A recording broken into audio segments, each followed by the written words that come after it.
Well, hello, my friends. Welcome back to another conversation with Beth and I. Hi, Beth. How you doing? I'm doing great, Sergio. How are you doing? I'm doing good because today we're going to talk about the elevator pitch and how to ask something that I call the hook. So that's kind of what I have in mind. But before we do that, Beth, how you doing? How you been handling these days? I've been working, just staying steady and focused and trying to get things done, move the needle and just keep at it, and Yeah. and having a lot of fun along the way. Like, what's the point if it's not fun? So just trying to find those little pockets. Excellent. So let's dive right into the topic of the elevator pitch, which pretty much the main idea behind that, as the word says, is, what would you say when somebody asks you about your work while you're riding an elevator? And I guess depends how fast is the elevator, how much time you have to give that as an answer. And it's something that I think is a very good exercise for us as artists to figure out how we condense, which sometimes is our art statement gets very wordy, and how do we condense that into a shorter paragraph that we can just tell someone in words that they would understand, that they're not expecting an art statement in itself. So Beth, do you have an elevator pitch? What is it? Are you gonna put me on the spot like that? Yeah. Well, I turn fear into joy through the healing power of choice. And I work mostly with women, but I use this in my talks and my art, my comedy. Everything is sort of focused on how do we transition out of this place of fear and into joy. So I love that. I think that is a wonderful elevator pitch. And to so our friends that are here, they had no idea. Beth had no idea I was going to ask her about this. So you just pull it right off.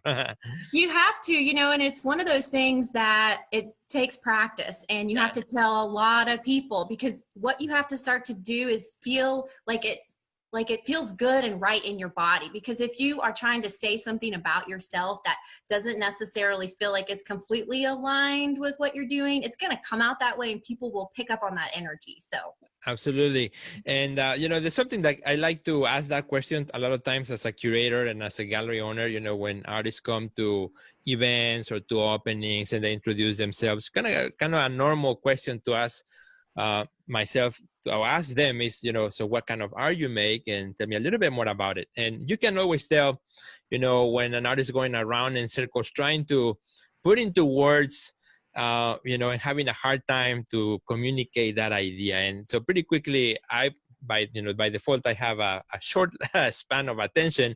So my mind starts to delve into something else while they're still trying to explain. So, but you can always also tell artists, like in this case, you bet, who very quickly are able to articulate, the work that they're doing in ways that is engaging and that people can understand. And that's kind of like what I want to dive in a little bit today into the elevator pitch. So the first thing I would say about the elevator pitch is to sit down and do the practice of actually narrowing down, your ideas on paper, not just on your head, but on paper. Try it out. Maybe you have a long art statement, or maybe you already have an elevator pitch. It might be a good idea to, now that maybe we have a little bit more time, since we're not going to parties, to sit down and rethink of it. Is it still relevant? Because sometimes, an art statement that you wrote maybe 6 months ago now might not be exactly the same thing that you're trying to do. So right. kind of refreshing those ideas to the moment of now. Yeah, because we're always growing and changing and Mhm. we're learning something new after every, piece of work we make or new body of work that we make. And sometimes we get interested in other things through that process. And so I think it's important to know what it is that you are doing right now, who is it that you serve, and be able to say it in a way that's going to make the listener want to ask more questions. Exactly.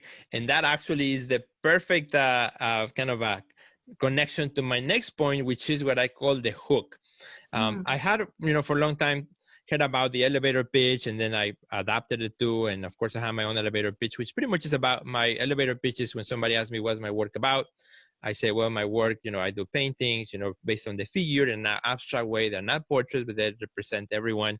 And my work is about the cycles of life, from birth to death, and our experience of spirituality throughout those cycles. Mm. That's kind of like what my work has been about for the last 18 years. Since my son was born, trying to understand this thing that we call life and how it changes as we progress.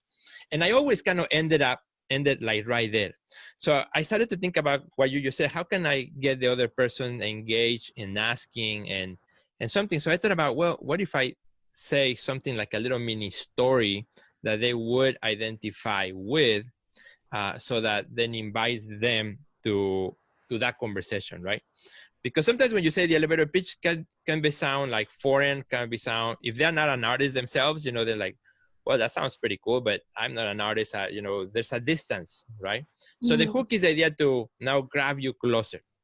So what I came up with, for example, my hook that I do is, if Beth was to ask me, so what do I do, right? So I give her my quick 3-sentence elevator speech. And then I would say, it is kind of like this, remember like when you are in a room by yourself and you're writing a letter or you're in your computer and then somebody walks in the room, but you don't hear them, but you feel that presence, and then all of a sudden you turn around.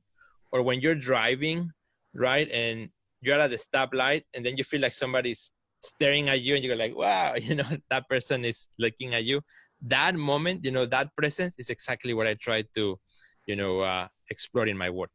So immediately the person, that I'm talking like, yeah, I know exactly what you mean, right? Because we have that common ground. Yes, I can totally understand. And what you're doing is you're tapping into their feelings and emotions too, by sharing a story with them that we can all relate to. And I think that really helps draw people in when you are speaking to their emotions. Yeah. And because we all relate to story, right? And the stories, the moment you start kind of bringing a concept into a little story that is common to us, then that's when the engaging, happens, and then the conversation. And not only that, but also it kind of relaxes the conversations, brings usually a smile in their face, or like, oh yeah, I felt that before in some way or fashion. And it's not go ahead. Well, a lot of times people don't know a lot about art, and they sometimes feel anxious to admit that, and they don't want to seem like they don't know about art, and they don't even know what types of questions to ask. So however you can ease that for them, I think is really important.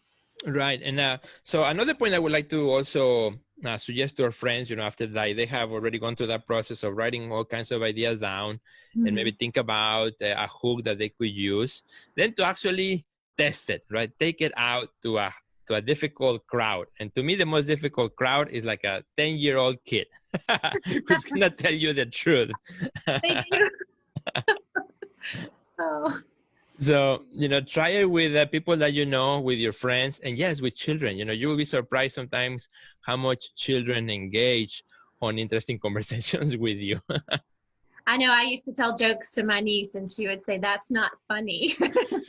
Yeah, they're good critics. Oh, no. And what I've told people too is like, when you have some ideas about how you want to share about what you say about yourself, think about it as trying on a bunch of different jackets at the store. Like not all of them are going to fit. Not all of them are going to look the way that you want them to look. Like, so just try on a bunch of different phrases, ways of phrasing and telling those stories, and just experiment with it and see what feels the best in your body whenever you're sharing it with a stranger. Yeah, and you'll be able to see in their response too how much they are understanding what you're saying. Exactly. And I think that leads me to the last point, which is don't try to sound smart, just be you. Say the words that you normally speak with. Don't try to sound fancy, or that, even if you are in a crowd that might be intellectually, advanced in some way, still, be yourself. Don't try to impress. Sometimes when we try to impress, we actually make fools of ourselves, right? But rather be authentic, speak the way you talk, and then share your ideas. So those are the 4 points I would like to share with my friends today, Beth, so that hopefully they can refine their elevator pitch, they find a hook that they can work with, they can test it with their friends and with kids too, and that they can also sound authentic in their communication. I love it. Great list. Excellent. Well, well, Beth, where can our friends find you and connect with you in social media before we go? You guys can find me online, Facebook and Instagram, and on my website at bethenglish.com, and my handle is at bethenglish on all the platforms. Excellent. You can find me online at Sergio Gomez online, and you can find me on Instagram at Sergio Gomez Art. Have a great day, and we'll see you next Wednesday. Beth and I will be here waiting for you. Goodbye. Bye.